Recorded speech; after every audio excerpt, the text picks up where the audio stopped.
Welcome back to our channel. Good morning, జై Hind friends. మనం recent టైంలో మనం ఏం వీడియోస్ కూడా అప్లోడ్ చేసుకోవట్లేదు. ఎందుకనంటే మన ఎస్ఎస్సి జీడీ ఆస్పిరెంట్స్కి టైం లేదు. ఎగ్జామ్ అనేది దగ్గర పడ్డది కాబట్టి టైం మన వాళ్ళ దగ్గర లేదు. అట్లనే మనకు కూడా ఎవ్రీ మంత్ లాస్ట్లో మళ్ళీ వచ్చేసి 10th లోపు మనకు టైం ఉండదు కాబట్టి మనం వీడియోస్ ఏం పెట్టట్లేదు. మనం డే బై డే లైవ్ అయితే పెట్టుకుంటున్నాము. అయితే నేను ఈ వీడియో చేయడానికి మెయిన్ రీజన్ ఏంటనంటే మార్నింగ్ నేను సరే మన ఎస్ఎస్సి జీడీ వాళ్ళు కాకుండా కానీ నేను యువత కోసం చేస్తున్నా. ఎవరైతే మన యంగ్స్టర్స్ ఉన్నారో వాళ్ళ కోసం ఈ వీడియో అనేది నేను ప్రజెంట్ చేస్తున్నా. నాకు నోటిఫికేషన్ ద్వారా ఒక వీడియో వచ్చింది. ఇట్లా టెలిగ్రామ్లో ఒక స్కామ్ జరిగిందని చెప్పి అది ఎవరి వీడియో అనే కావచ్చు, అది నాకు రిలేటెడ్గా కనబడ్డది. ఎందుకంటే ఇప్పుడున్న యువత అట్లాంటి ఆన్లైన్ ఫ్రాడ్స్కి గురవుతున్నారు అనే దాని మీద నేను ఒక వీడియో చేద్దామని చెప్పి నాకు అనిపించింది. నేను లాస్ట్ టైం కూడా ఒక రీల్ చేసిన ఎనీడెస్క్ ఆపరేషన్ అని చెప్పి, ఇట్లా స్కామర్స్ మనకి లింక్ పెడతారన్న, మళ్ళీ నాకు క్రెడిట్ కార్డు గురించి ఒక ఫ్రాడ్ కాల్ వచ్చిందని చెప్పి అది కూడా నేను రికార్డ్ పెట్టిన. తర్వాత కూడా ఇప్పుడు ఒకటి రీసెంట్ టైంలో ఎట్లాంటి స్కామ్ జరుగుతుందనంటే నేను ఒకటి స్క్రీన్ రికార్డ్ చేసిన, అది షేర్ చేస్తా. యూట్యూబ్ వాట్సాప్లో మనకు రేటింగ్స్ ఇవ్వమని చెప్పి, యాప్స్లో రేటింగ్ ఇవ్వమని చెప్పి మనకు మెసేజ్ వస్తుంది. ఏమని వాళ్ళది ఏవైతే పర్టికులర్ హోటల్స్ అని చెప్పి ఏదో కొన్ని హోటల్స్ పేరు ఇస్తారో వాటిని గూగుల్లో రేటింగ్ ఇవ్వాలని చెప్పి గూగుల్లో వాళ్ళు మనకు చెప్తారు. మీరు గూగుల్లో రేటింగ్ ఇచ్చిన దాన్ని బట్టి మీకు పేమెంట్ జరుగుతుంది. వీక్లీ పేమెంట్ ఏ పేమెంట్ అని చెప్పి ఇంత మంత్లీ ఒక పర్టికులర్ అమౌంట్ను మెన్షన్ చేసి వాళ్ళు పంపిస్తారు. అదేదో మన ఇండియన్ నేమే పెడతారు, నంబర్ నుంచి మనకు మెసేజ్ వస్తుంది. దానికి మనము కాల్ బ్యాక్ చేస్తే పోదు, వాళ్ళు నార్మల్ కాల్ చేస్తేనైతే కలవదు. వాట్సాప్ కాల్ చేస్తే రింగ్ అవుతుంది అని కట్ చేస్తారు వాళ్ళు. మళ్ళీ తర్వాత sir no call only messages అంటారు. అక్కడనే మీరు అర్థం చేసుకోవాలి, గుర్తుపెట్టుకోరు. అయితే ఈ కరోనా తర్వాత వర్క్ ఫ్రమ్ హోమ్ అని చెప్పి ఒకటి వచ్చింది కదా, దాన్ని అడ్డం పెట్టుకొని వీళ్ళు బిజినెస్ పెడుతున్నారు. ఎవరిని టార్గెట్ చేస్తున్నారు దాంట్లో అంటే ఎవరైతే మిడిల్ క్లాస్ పీపుల్ ఉన్నారో, ఎవరైతే మిడిల్ క్లాస్ ఫ్యామిలీస్ నుంచి యంగ్స్టర్స్ ఉన్నారో వాళ్ళని మాత్రమే టార్గెట్ చేస్తున్నారు. ఎందుకు వాళ్ళని టార్గెట్ చేస్తున్నారంటే, మిడిల్ క్లాస్ ఫ్యామిలీలో ఉన్నవాళ్ళు ఇంటర్ అయిపోయి ఎక్కడైతే బయట చదువులకు పోయినరో లేకపోతే ఇంట్లోనే ఉన్నారో, కానీ వాళ్ళకి ఇంట్లో ఉన్న సమస్యలను, అమ్మా నాన్న పడుతున్న కష్టాలను అర్థం చేసుకొని వాళ్ళు ఏమనుకుంటారంటే, నేను వీళ్ళకు ఏదో రకంగా హెల్ప్ చేద్దామనే కాన్సెప్ట్ తోటి వీళ్ళు ఏం చేస్తారు, ఏదో పని చేద్దాం అనుకుంటారు. ఇక పని చేద్దామంటే ఏం చేస్తారనంటే, ఇక వెనకట ఒకటి ఉండే, పని చేయాలంటే ఏదో ఒకటి శారీరక శ్రమ చేయాలి, ఏదన్నా శారీరకంగా కష్టపడితే డబ్బులు వచ్చేటి. కానీ ఇప్పుడు ఇది కాదు కదా, నా దగ్గర ఒక పెద్ద ఫోన్ ఉన్నది, నేను దేంట్లో పెట్టిన డబ్బులు వస్తాయని ఒక పిచ్చి దాంతో ఏం చేస్తున్నారనంటే, ఉన్నాయి లేని దాంట్లో అన్ని డబ్బులు కూడా కొట్టుకొని రేపటి రోజు అయ్యా ఎట్లయింది అనుకునే స్థితిలో ఉన్నారు. ఇది ఎందుకు చెప్తున్నానంటే, ఇది ఫ్యాక్ట్ ముచ్చడే చెప్తాను నేను. అవునా కాదా మీరు కామెంట్ రూపంలో నాకు చెప్పు, నేను చెప్పింది నిజమా కాదా అని. అయితే దీనిలో ఎవడో ఉన్నోడు మోసపోడు. ఎందుకంటే వాళ్ళ ఆల్రెడీ వాళ్ళ దగ్గర సఫిషియెంట్ మనీ ఉన్నది. ఎందుకు మనకి ప్యాకెట్ మనీ దొరుకుతుంది, ఇంట్లో డబ్బులు వస్తున్నాయి, మంచిగానే ఇస్తారు, తింటాడు, ఉంటాడు, చదువుతాడు, మనకి చదవాలని చదువుతాడు, లేకపోతే ఏమో చేస్తాడు. స్పెషల్లీ ఎవరైతే మన మిడిల్ క్లాస్ ఫ్యామిలీస్ ఉన్నారో వాళ్ళకు ఈ పని చేయాలని ఆలోచన వచ్చింది, పని చేస్తారు. పని చేసిన తర్వాత అదే టైంలో వాళ్ళకు మెసేజ్ వస్తుంది. ఏమని, ఇన్స్టాగ్రామా, టెలిగ్రామా, లేకపోతే ఇక ఫేస్బుక్, ఏదైనా కావచ్చు, ఆన్లైన్ ప్లాట్ఫామ్ ద్వారా మీరు డబ్బులు సంపాదించవచ్చు. వీక్లీ బేసిస్లో కానీ మంత్లీ బేసిస్ కానీ మీకు సాలరీ వస్తుంది అని చెప్పి ఒక పర్టిక్యులర్ వాళ్ళ ఐడియాలతోటి కథా కార్ఖానా ఒకవేళ ఫోన్ మాట్లాడతారు, నమ్మబలుకుతారు. అప్పుడు మీరు ఏం చేయాలంటే, సరే నేను మిమ్మల్ని ఫిజికల్గా మీట్ కావాలి. ఫస్ట్ మీరు తెలివిగా ఏమంటారంటే, అయితే సరే మరి బాగానే ఉంటుంది, మీ కంపెనీ ఐడి కార్డు పెట్టమంటాడు, నీ పర్సనల్ ఐడి కార్డు పెడతాడు. కంపెనీ ఐడి కార్డు పెడతాడు, పర్సనల్ ఐడి కార్డు పెడతాడు. ఇవాళ రేపు ఏఐ సాయంతో, ఆర్టిఫిషియల్ ఇంటెలిజెన్స్ సాయంతో నా ఫేస్ని ఇంకోరికి మార్ఫింగ్ చేసి మాట్లాడించగల టెక్నాలజీలో మనం ఉన్నప్పుడు ఐడి కార్డు సృష్టించడం పెద్ద విషయం. ఆ తమ్ముళ్ళు ఐడి కార్డే కావచ్చు, లేకపోతే ఏదైనా సృష్టించవచ్చు. ఎందుకంటే అట్లాంటి ఫేక్ సాఫ్ట్వేర్స్ చాలా వస్తున్నాయి. వాటిని మనము మంచికి కాకుండా చెడుకు వినియోగించే వాళ్ళు చాలామంది ఉన్నారు. అప్పుడు ఆన్లైన్లో, సోషల్ మీడియాలో కొందరు ఇట్లా, ఇప్పుడు సపోజ్ ఎగ్జాంపుల్ నన్ను తీసుకుంటే, నేను డ్యూటీ చేస్తున్నా, జాబ్ చేస్తున్నా, నేను పర్టికులర్ జాబ్ చేస్తున్నా, నాకు డబ్బులు ఇస్తున్నారు. మీరు చదువుకుంటారు, లేకపోతే ఎవరైనా పార్ట్ టైం జాబ్ చేస్తున్నారు, అక్కడ డబ్బులు వస్తున్నాయి. కానీ ఆన్లైన్లో ఫ్రాడ్ చేసేటోని పని ఏంది భయ్యా? ఆన్లైన్లో ఫ్రాడ్ చేసేటోని పని ఏంది? ఇదే పొద్దంతా వాడు నంబర్లు సెట్ చేస్తాడు. మొత్తం ఆల్ ఇండియాలో సరే మన తెలుగు దాంట్లోకి వచ్చినది 2 స్టేట్లలో ఎంతమంది దొరకవచ్చు? వానికి రోజుకు 100 మంది దొరికినా కానీ అయిపోయాయి వాని పని, ఈజీ కదా. మళ్ళీ ఇంకొక విషయం ఏంటంటే ఫస్ట్ పేమెంట్ చేస్తారు వాళ్ళు. ఫస్ట్ పేమెంటా లేకపోతే ఏదో సమ్ పేమెంట్ వాళ్ళు చేస్తారు, నమ్మియడానికి ఫస్ట్ పేమెంట్ చేస్తారు వాళ్ళు. ఆన్లైన్లో ఈ గూగుల్ రేటింగ్ కాదు, యూట్యూబ్ రేటింగ్ కాదు, అవన్నీ ఫేకు.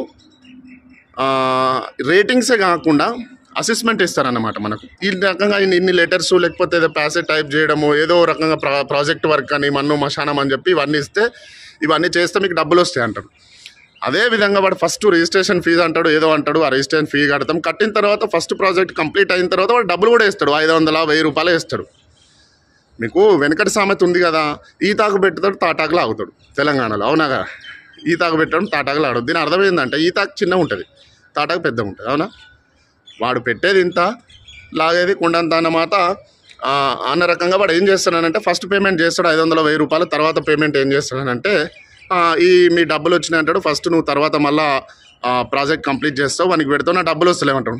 అరే అవునా అని అంటే, సరే ఇది అయిపోయింది కదా ఇంకొక ప్రాజెక్ట్ చేయని అంటాడు. ఈ డబ్బులు అయిపోయినాయి, సరే అవి ఇవి 2 వస్తాయి, ఇంకో ప్రాజెక్ట్ చేయమంటాడు. అట్లా నీ 2 days వేస్ట్ అవుతుంది, లేకపోతే 1 day వేస్ట్ అయితే నువ్వు చేస్తావు, కష్టపడతావు. నీ ఎఫర్ట్ అనేది 100% ఉంటుంది, నీ ఎఫర్ట్ 120% ఉంటుంది, పర్సెంట్ కదా. నీ ఎఫర్ట్ అట్లున్నది, నువ్వు కష్టపడ్డావు. ఒకటి అయిపోయింది, నీకు డబ్బులు రాలేదు. నీ ఒక ప్రాజెక్ట్ అయిపోయింది, నీకు డబ్బులు రాలేదు. మళ్ళీ నువ్వు మళ్ళీ చేసినావు, ఆ డబ్బులు కూడా రాలేదు. వాడు ఏమంటాడంటే ఈ 2 డబ్బులు రాలేదు కదా, నువ్వు ఇంకోటి చేయమంటాడు, 3వది చేస్తావు. నీకు ఫస్ట్ రాలే, సెకండ్ రాలే, థర్డ్ రాలే. నీకు అక్కడ ఏమొస్తుంది? నా కష్టం, నా శ్రమ వృధా అయిపోయింది కదా, నా డబ్బులు రాలేదని నువ్వు అనుకుంటావు అనుకో. ఎవరిదైనా బేసిక్గా అది హ్యూమన్ థింకింగ్ అట్లనే ఉంటుంది. ఏమందైనా అరే అమ్మ నేను అనవసరం కష్టపడితే డబ్బులు రాలేదు కదా, ఈ టైం అంతా నేను చదువుకున్నా అయిపోవు అనే నువ్వు మైండ్ సెట్లో నువ్వు ఉంటావు. నువ్వేం చేస్తావు? వాడికి కాల్ చేస్తావు, మెసేజ్ పెడతావు, నా డబ్బులు రాలేదు. అరే నీ డబ్బులు రాలేదా? ఓకే, సమ్ అమౌంట్ ఎంత? నీ 5000 లేకపోతే 8000 నాకు రాలేదని అంటే, నీ 8000 రాలేదు కదా, సరే నీది రిజిస్ట్రేషన్ ఫెయిల్డ్ ఉన్నది, నువ్వు ఒక 2000 కొట్టేసి నీకు 8000 2000 కలిపేసి 10000 నేను కొట్టేస్తా అని వాడు అంటాడు. ఆశనే కదా, ఆశావాదులమే కదా, ఆశాబాహులమే కదా మనము. మన డబ్బులు కావాలి, మనం పని చేస్తామనుకున్నాం, మన కాన్సెప్ట్ ఏంది, మనం ఏదో పార్ట్ టైం జాబ్ చేయాలనుకున్నాం, డబ్బులు కావాలి. ఎట్లా అని చెప్పి ఆడేడా జుగాడు చేస్తాం, ఇక్కడ నుంచో 2000 రూపాయలు వానికి కొడతాం. ఆ 2000 రూపాయలు వానికి కొట్టిన తర్వాత వాడు అంటాడు కదా, ఓకే యువర్ పేమెంట్ సక్సెస్ఫుల్, నీ మనీ నీకు వచ్చేస్తుంది అని చెప్పి వాడు మెసేజ్ పెడతాం, సంతోషపడతాం, ఎగిరికి అంతేస్తాం, అబ్బాయి అమ్మ నాకు డబ్బులు వస్తాయి అని చెప్పి ఆగాం మనం. ఓకే, ఎందుకంటే ఫస్ట్ టైం మనం సక్సెస్ అవుతున్నాం కదా ఆన్లైన్లో. కొత్తది తెలుసుకోవడంలో నేను ఒక పెద్ద తోపైనా ఇంకో నలుగురికి చెప్పాలి కదా. ఓవర్ కాన్ఫిడెన్స్ ఉంటేనే కింద పడతారని చెప్పింది నేను. ఇది నా దగ్గరకు వచ్చింది కేసు ఒకటి, అందుకే నేను మాట్లాడుతున్నా. నాకు ఆ దగ్గర రావడం వల్ల నాకు ఏమనిపించింది అంటే అనగవాటి మెత్త గుద్దాలు అనిపించింది. నేను చెప్తున్నా, వీడియోలు పెడుతున్నా, పెట్టాం కూడా ఎత్తున్నావు అని చెప్పి నాకు ఎట్లా అనిపించింది అని అంటే, సరే అది పోనీ అంత మ్యాటర్ ఎందుకు కానీ నాకు కాల్ వచ్చింది మన వాళ్ళ దగ్గర నుంచే ఇట్లా అయిందని చెప్తేనే నేను మాట్లాడుతున్నా. అంటే మన వాళ్ళంటే రాష్ట్ర సంతోష్ నాయక్ కాదు, నేను పేరు చెప్పాను, సంతోష్ నాయక్ అందరికీ తెలిసే గ్రూప్లో విషయము. అయితే డబ్బులు కాన్సెప్ట్ ఏముంది, డబ్బులు రావాలి, డబ్బులు వస్తాయి, వచ్చిన తర్వాత నేను నలుగురికి చెప్తా, ఆ నలుగురు ఇంకో నలుగురు చెప్తారు, నేను పెద్ద తోపు అనేది ఒకటి ఉన్నది కదా, ఓవర్ కాన్ఫిడెన్స్. పుట్టుకన పడ్డాక కాలు నాకు అర్థమైందా ఏందనేది అట్లా. ఓకే, అయితే ఇది ఎందుకు చెప్తున్నా అంటే ఇది సేమ్ ఇట్లనే సిమిలర్గా ఇట్లనే జరుగుతుంది కథ. ఈ డబ్బులు రాలేదు, మనం పంపిన 2000 రాలేదు, మళ్ళీ మనకి ఫోన్ చేస్తాం, ఎందుకు రాలేదంటే అరే ఇవి కూడా స్టక్ అని ఇంకో 2000 కొట్టమంటారు. అట్టనే 2000 ఎందుకు మన దగ్గర 2000 అది చేస్తున్నాడు అంటే వాళ్ళ కెపాసిటీని బట్టి మాట్లాడుతూనే వాళ్ళు రోజు 1000 మందితోటి మాట్లాడతారు కాబట్టి మనం ఫోన్ కాల్ మాట్లాడగానే మనకు అర్థమవుతుంది వీని స్ట్రెంత్ ఎంత అని చెప్పి, వీని ఎంత ఉన్నది, వీని లోతు ఎంత, వీడు ఎంతవరకు డబ్బులు మనకు కొట్టగలడని మనకు అట్టనే అర్థమవుతుంది. వీని మెచ్యూరిటీ ఏందనేది చెప్పి ఫస్ట్ అడుగుతారు, ఏం చదివినా ఏం కథ అని చెప్పి. ఒకవేళ ఫ్యామిలీ బ్యాక్గ్రౌండ్ కూడా అడుగుతారు, మీరు ఏం చేస్తుంటారు, మీరు ఇట్లా అట్లా అంటే దాన్ని బట్టి వాడు ఎక్స్పెక్ట్ చేస్తాడు వీని దగ్గర నుంచి ఎన్ని డబ్బులు లాగొచ్చు అని చెప్పి. అట్లా డబ్బులు లాగుతారు, 100 అయితే 100 లాగుతాడు, 1000 అయితే 1000, 10,000 అయితే 10,000, ఇక అట్లా లాగుతాడు. అందుకని చెప్పి డబ్బులు వట్టిగానే రావు, ఇది గుర్తుపెట్టుకోరు. ఇక లాస్ట్ అంటే వీడియో లెంత్ అవుతుంది. డబ్బులు వట్టిగానే రావు, కష్టపడంది డబ్బులు రావు. వర్క్ ఫ్రమ్ హోమ్ అని చేసుకునేటోళ్ళు వాళ్ళకు ఒక పర్టిక్యులర్ కంపెనీ ఉంది, ఆ కంపెనీలో జాబ్ చేసి వాళ్ళ కంపెనీ మీరు దేనిది ఆన్లైన్ ప్లాట్ఫామ్ పెట్టుకొని చేస్తారు. ఆన్లైన్లో ఎవడున్నాడని చెప్పి చేస్తారు. ఆ ఆన్లైన్లో మీకు ఏం దొరుకుతుంది, ఐడీలో 100 దొరుకుతాయి, ఐడీలు 100 దొరుకుతాయి, అడ్రస్లు 200 దొరుకుతాయి. సృష్టించడము సాధ్యం కాదు, ఆన్లైన్లో అవుతుంది కదా సృష్టించడము. ఈ ఏఐ వచ్చిన తర్వాత ఇంకా ఈజీ అయిపోయింది. అంతకుముందే ఈజీ. మీరు పీడిఎఫ్ తయారు చేసాడు పెద్ద సుతారమా, ఎక్కడ మూవరును ఎక్కడ పెట్టి ఎక్కడ సింబల్ ఎక్కడ లోగో పెట్టి ఎక్కడ చేయాలంటే అక్కడ చేయొచ్చు. అది చాలా తక్కువ మందికి తెలుసు. తెలిసినా కానీ బోర్ల పడతారు, తెలిసినా బోర్ల పడతారు అని చెప్తాను.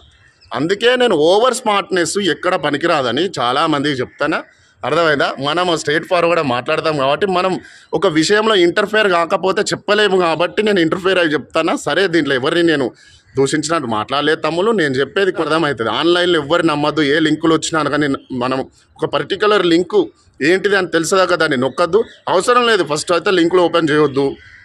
ఈ టెలిగ్రామ్లో కావచ్చు, వాట్సాప్లో కావచ్చు, ఇంకేదైనా ఇన్స్టాగ్రామ్లో కావచ్చు, మనం ఆన్లైన్ మనీ, ఆన్లైన్లో డబ్బులు సంపాదించవచ్చు, ఆన్లైన్లో వర్క్ ఫ్రమ్ హోము, ఇది మన్ను మశానం అంటే నమ్మొద్దు. ఓకేనా? మీకు ఏదైనా పని కావాలంటే పని చేయండి, శారీరకంగా శ్రమించండి. మీకు తోచిన పని, మీకు వచ్చిన పని ఫిజికల్గా పోయి చేయండి, పని అవుతుంది. కానీ నేను ఇంట్లో కూర్చొని ఫోన్లో వస్తే పని అవుతుంది అంటే పుట్టుకుమంటుంది కథ. అర్థమైందా? ఫోనే కావచ్చు, ల్యాప్టాపే కావచ్చు. ఓవర్గా దానిలో అది కావద్దు. నువ్వెంత ఆలోచిస్తున్నావో నీకన్నా పెద్దగా కూర్చొని ఆలోచిస్తున్నారు వాళ్ళు. నువ్వు కూర్చున్న కాంచెలో ఒత్తి పడేస్తారు. ఇది గుర్తుపెట్టుకోవాలి. అర్థమైనా? ఏ పని రాక వీడియో లెంత్ అవుతుందని చెప్పి షార్ట్గా ముగిద్దాం అనుకున్నా. ఇక నేను లాస్ట్లో నాకు ఇంకొక టాపిక్ గుర్తొచ్చింది. దీన్ని మళ్ళీ మాట్లాడితే బాగుండదు కాబట్టి దీనికి రిలేటెడే కాబట్టి. ఈ ఫ్రాడ్ గీయడానికి ఎవరితో జరుగుతుందని అంటే, ఎవరైతే ఆశావాహులు ఉన్నారో, అత్యాశ ఎవరికైతే ఉన్నదో వాళ్ళకే జరుగుతుంది. అత్యాశని కాదు, సరే కొందరు జెన్యున్గా మోసపోతారు. ఇంకొకరికి ఆలోచనలు పెద్దగా ఉంటాయి, కానీ అవి ఎక్కడి నుంచి సాధ్యపడతాయి? ఆ ఆలోచనలకు తగ్గట్టు, ఆ గోల్కి తగ్గట్టు మన ఎఫర్ట్ ఉంటేనే మనము సక్సెస్ అవుతాం.